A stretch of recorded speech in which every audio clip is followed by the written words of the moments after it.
past or leave. So you can see how when combined with this kanji on the right here, which means year, we get kyonen, which means last year. Then combined with this kanji here, we get kakko, which means past. The top part of this kanji here actually means soil. This is a kanji which is being used as something we call a radical. A radical is a component of a more complex kanji. So this soil kanji here is actually being used as a radical for the top of this leave kanji. And for remembering this, you could think of it as like a cross-shaped gravestone on top of soil. Then we've got this second component of this kanji, which means private. If you've learned any katakana in Japanese, you will be familiar that this looks a lot like the katakana symbol for mu. So how I like to remember this is I like to think of a cow. Why a cow? Because cows go moo.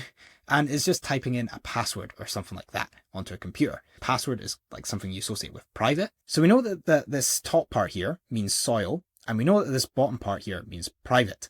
So how can we go ahead and put those two together to come up with the meaning for leave to try and remember that? Well, how I like to think of it is I imagine this kind of memory box, which is where you put some precious items or some private items in there, and you go ahead and you bury it in the ground for maybe someone in the future to find. So how I like to think of it is it's just a precious memory box being buried in the soil to be left behind. If you're interested in learning all of the 1,000 most common kanji in Japanese, make sure to check out my 90-day 1,000 kanji challenge. We also learn loads about Japanese vocabulary and other important aspects of learning Japanese. So if you want to get better at Japanese in general, then this is definitely a great thing for you to check out.